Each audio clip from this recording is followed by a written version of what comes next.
Naku, natatakot ako.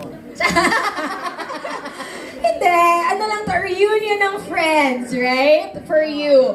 But right now, we would like to ask everyone to settle down as this cues our excitement in discovering Heart's fresh stories on Heart World Season 2. And regarding the creative side, I remember the other day, I felt so tired. Para akong dagay paikot-ikot sa rat wheel. Na parang feeling ko, takbo ka ng katakbo, may mararating ba ako? O hanggang dito lang ako. Na pagod ka because I'm so fueled by love, passion.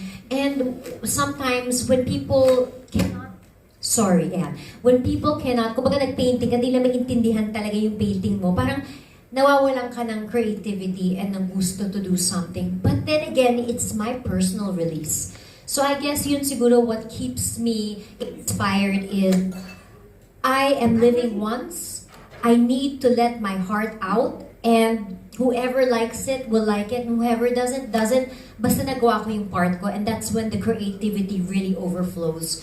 And in the end, may not be now, maybe mabilis na nga buhay, maybe one day people will see what you've done, and that's when they appreciate it. At least, I did something I loved, and maybe if you will love it too once this life is done. You never know.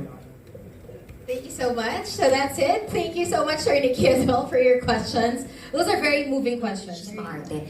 I confirm I am. But, I don't think meron naman ako nasaktan sa biging pagka-arte ko. Hindi naman ako nag-iinarte. Mom, am I right? Yes. Hindi na ko yung nanay ko. But I feel the common misconception is why does she dress up so much? For what? For ganyan.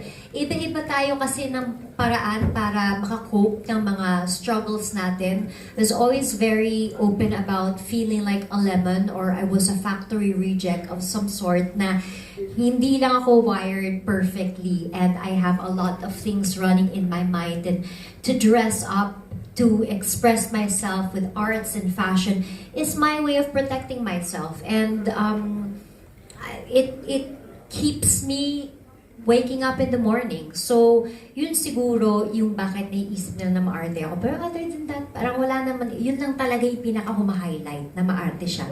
Tama naman din sila. Na hindi naman nag-i-inarte. Pero may narating ang kaartihan ko, so yun ang importante. Ginawa ko siyang kabuhayan showcase. You gotta be smart at the end of the day.